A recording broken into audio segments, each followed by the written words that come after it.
Okay, we'd like to welcome everyone out to board meeting tonight. We have Dale Hanson, Business Administrator, Terry Rhodes, Board Member, Jeff Nielsen, Board Member, Alan Gruning, Board Member, Roger Pulsfer, Board Member. We need to excuse Kathy Christiansen tonight, Superintendent Norton, Randall Bagley, Board Member, and Larry Jepson, Board Member. We'll have Jeff Nielsen lead us in the pledge and mission statement. I pledge allegiance to the flag of the United States of America and to the republic for which it stands, one nation under God, indivisible, with liberty and justice for all.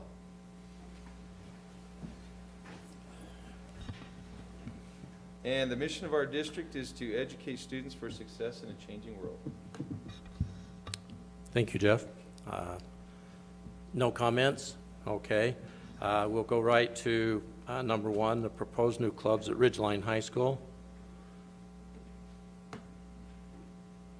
You'll probably have to turn that on. I don't think I turned the mic on.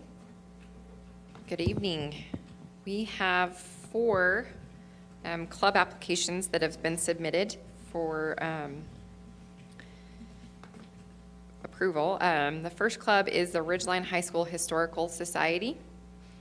The advisor would be Cody Scott, who is a language arts teacher at Ridgeline. And the purpose is to get together and discuss history. Do you have any questions about that one?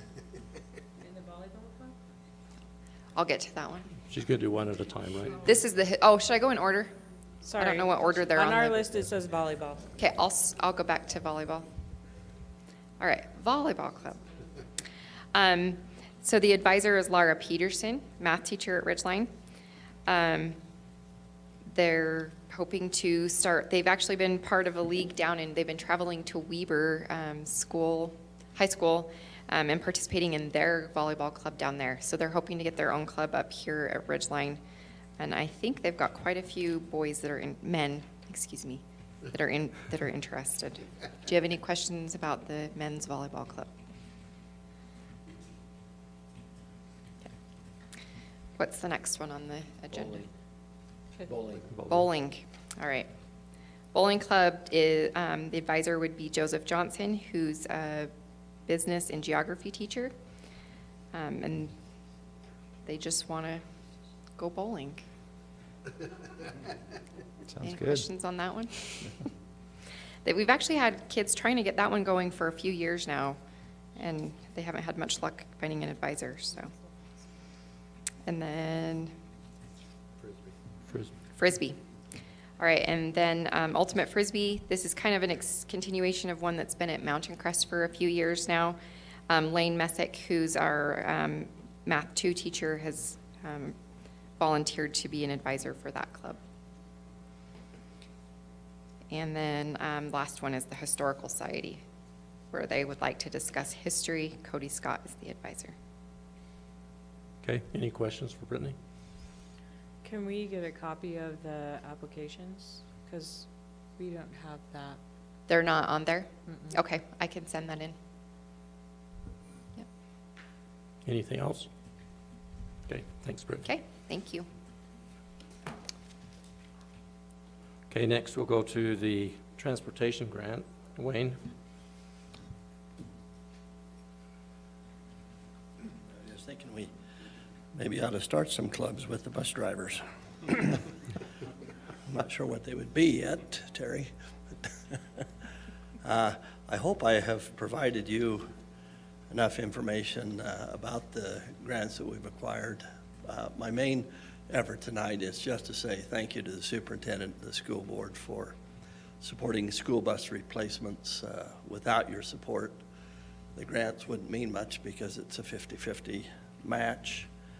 And I would also, the targeted airshed grant, the one for $1.8 million, starts with the EPA and comes through the Department of Air Quality, and we got 1.8, Provo School District got some, and I think the Bear River Health Department got some for help people whose cars didn't pass emissions testing and so forth. So there's some come through the EPA, and the VW settlement money, of course, comes because we all like Volkswagens.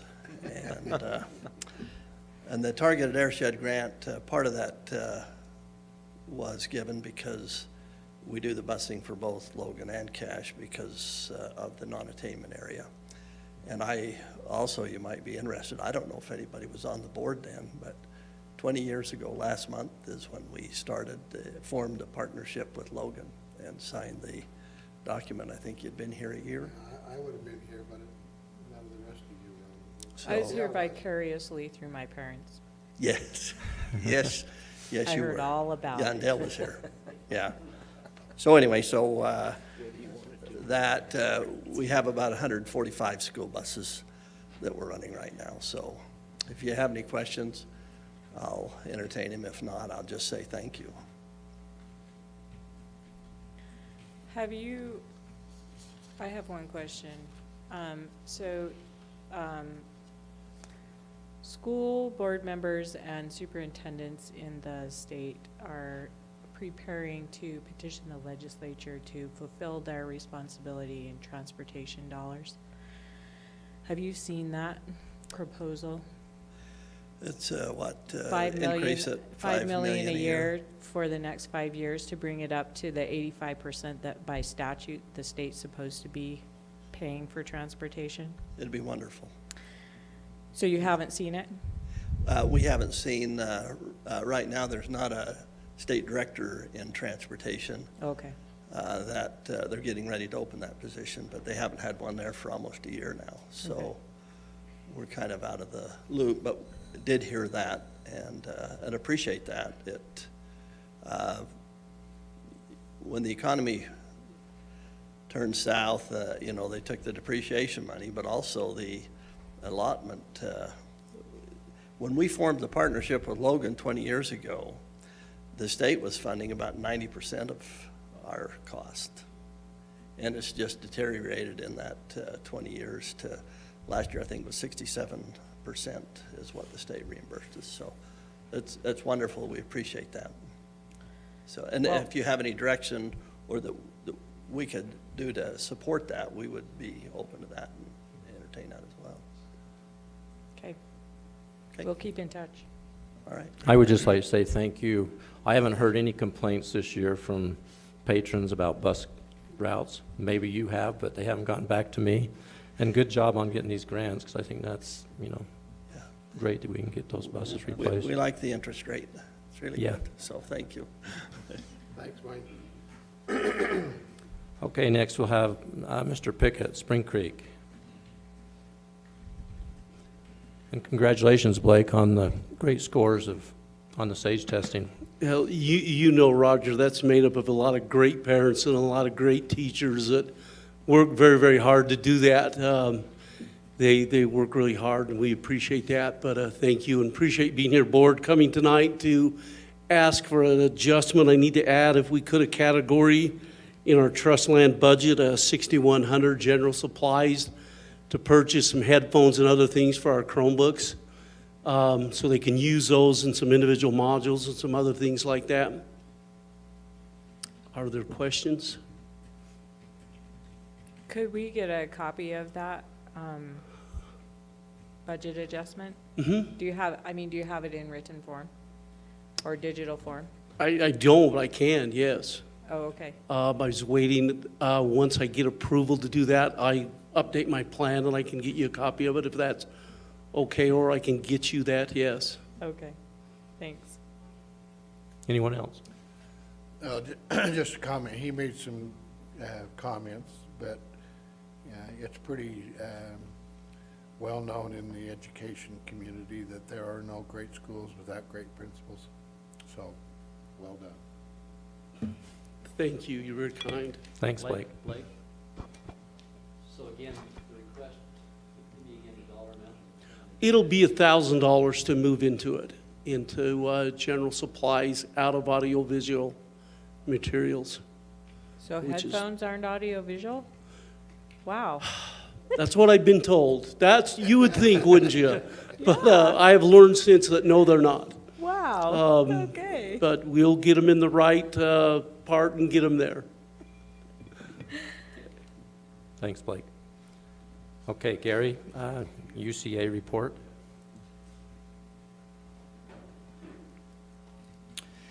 Each year, we get the opportunity to determine how we're going to use some of our federal dollars, and we do this through the Utah Consolidation Achievement Plan.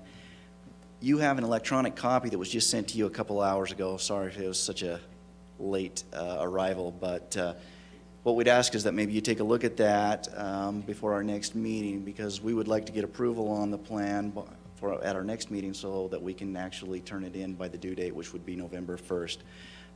This is how we plan on using our federal dollars that we get.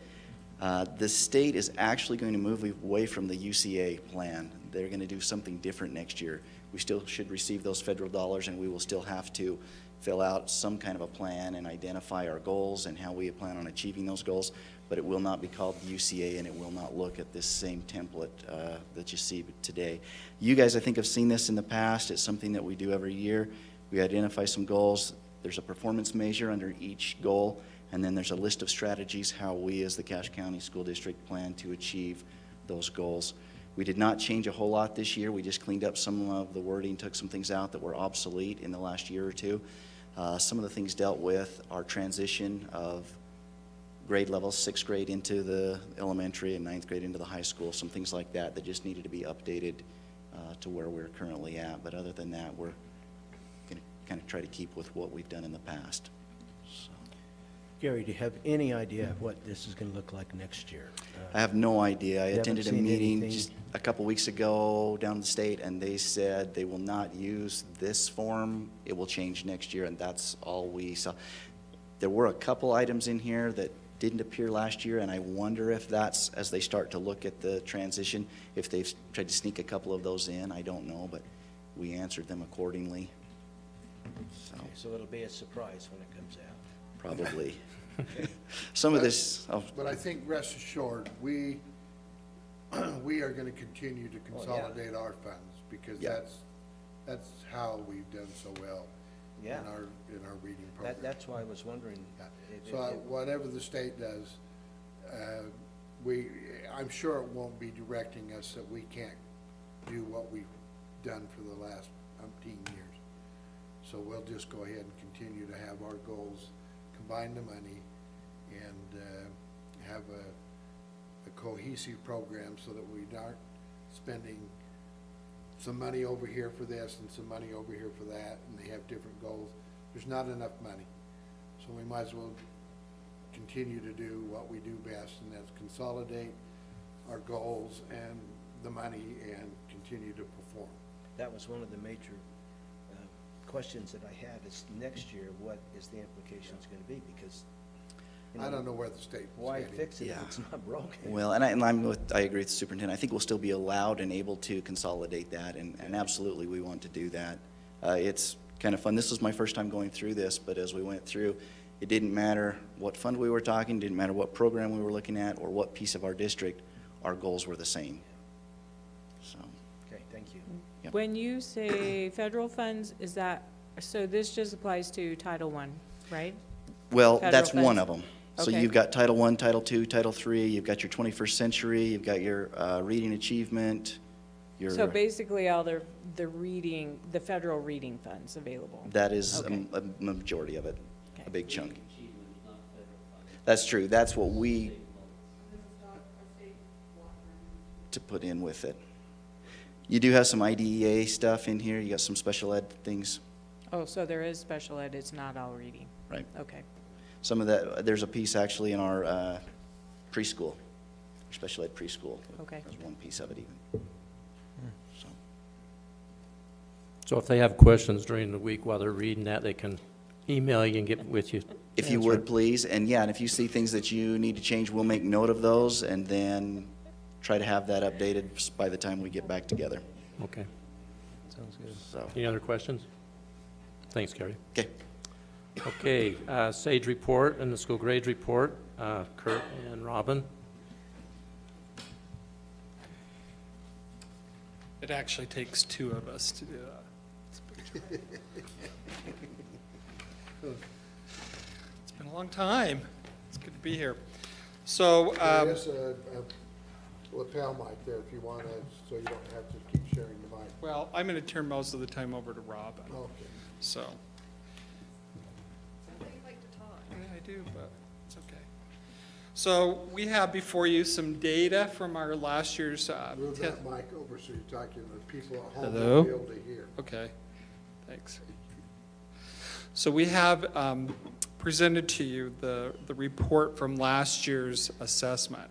And there's a few pieces. Robin's going to go over some of them. We're not going to hit every piece on here unless you have questions. But this is a report that's similar to one we've done for the board the past few years. So Robin, go ahead. All right, so the first insert page that you have there just lists the grades for our schools, the schools in our district, and kind of goes over what an A is, what a B is, what a C is. And then the next page is a graph that the soup loves. It's one of his favorite graphs of how many A's, B's, C's, and D's the largest districts get in the state.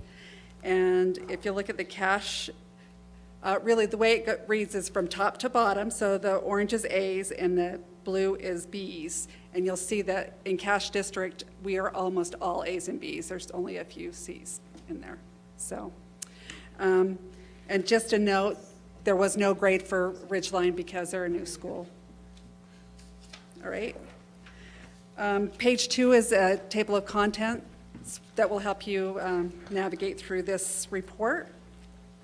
And I wanted just to touch on one section, and we'll just use page 3, the 336 language arts.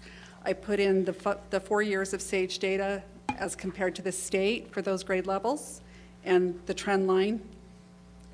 And then the next page, page 4, details all of our schools' grade 3, what their percent proficient was, with a line for the district average and a line for the state average.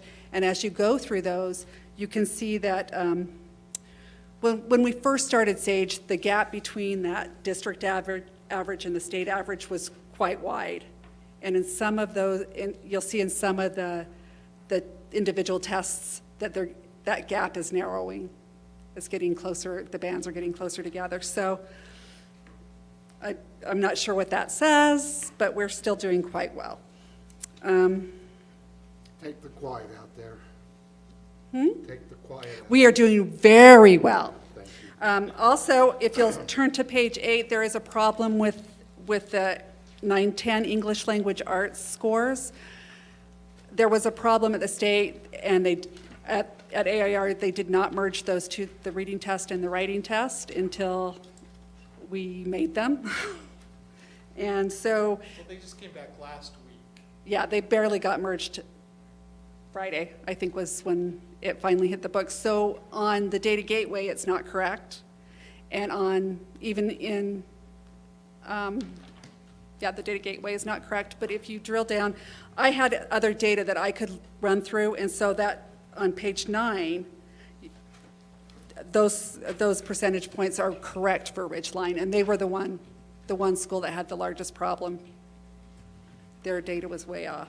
So you can see that they had a 55% proficiency rate in 9th grade and a 57 in 10th grade. So then towards the back on page 25, 25, 26, and 27 compares our scores to the 15 largest school districts in the state in a graphics, along with the N size and the percentage proficient on each of those, on a language arts, math, and science. And then in the very back, that on page 32, there's an opt-out form that shows our rates of opt-out across our district. So the opt-outs have increased each year since we've started, almost 6% statewide. and we're at 3.3. So we don't have as many opt-outs as many other districts have, but they are increasing, and there are pockets of them. Some schools have a larger opt-out rate than others. What do you For attribute example- that, what do you attribute that to? You Well, know, I think part of it is the legislative action that, that high schools in particular can't grade, they can't use it for grades. So students have figured out that by not taking it, it doesn't really affect anything they do. It doesn't affect their grades, it doesn't affect scholarships, it doesn't affect entrance to college. So there's a lot of incentive that have been taken out as a result of that legislative action. And that's what Park City, who's over 20% opt out. And then a lot of charter schools have opted out, some as high as 60 some odd percent. Yeah. Is you sure 20% on Park City, because their soup just was at a superintendent's meeting and indicated that it was quite a bit higher than that. But her plea was, on all other measures, in fact, on measures where you look at high schools across the country, they are a top 100 high school, and they got an F for a grade because of the number of kids who just saw no reason to take this test. Well, yeah, the kids are smart, right? They're, I mean, why? Yeah. Yeah. And so, yeah, it's really a system that although we do fine on it, there's a better way to measure what's going on. And hopefully they'll come up with a better one. They're working on it again. They're replacing the SAGE tests again. I mean, it's just One so- eternal round, huh? so political and, Right. but, you know, if you've been on the board very long, you look and you see those pages where 25, 26 and where we lead the state. We've seen those charts for so long. I think we begin to really think that it's just natural we're gonna be at the top, but that is total effort from the top down in this district, paying attention to what's going on in classrooms. And it speaks just volumes of what goes on in our classrooms every day. Yeah. I should also mention that it also indicates that we have teachers and principals that provide that climate that says you should take this test seriously. Encouragement, yeah. Even though it doesn't affect your grade, it's still a measure of where you're at, and don't you want to see where you're really at? Well, and if you have the parents on board too, that helps with that. Yeah. But until they make that test valuable to the students, Yeah. it's not gonna change. I know. It's gonna get worse. It's gonna get worse. It's unfortunate. Good data. That's Okay. Any questions? Thank you. yes, thank you very much for Thank your you. work. That's a, That in a nutshell is our district. And when we have the financial report, that's about it. In those two volumes, you can see the district is well-managed financially and doing well instructionally And learning-wise. when we have our financial report, I hope you noticed how they did that. Brief, to the point, right on target. Okay, any board committee reports tonight? Boy, we're already at that point. Yep, no reports.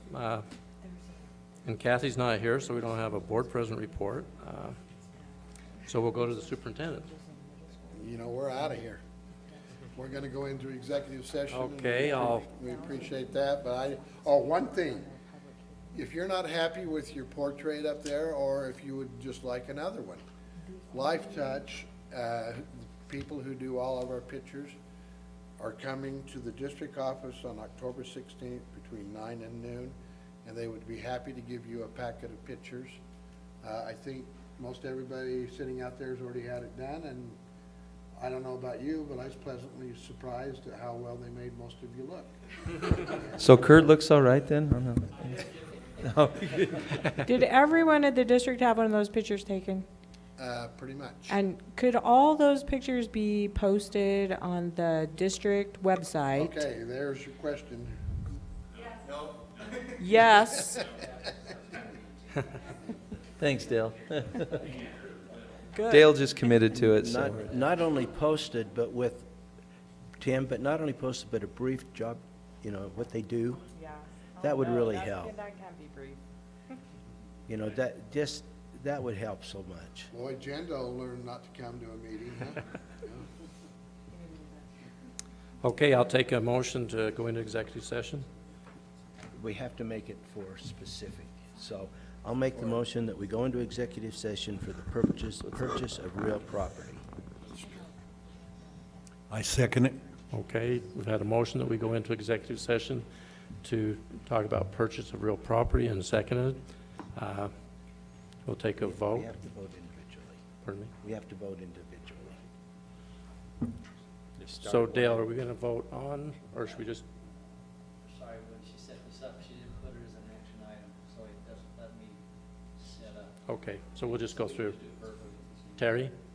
Yes. Yes. Yeah. Yes. Yes? Yes. Yes. Okay, we'll move into executive session then.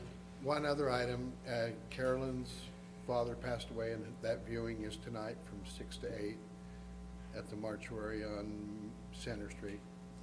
If you want to go, and then there's a service tomorrow, a graveside service at 12:30 in Smithfield, just if you happen to be available. Okay.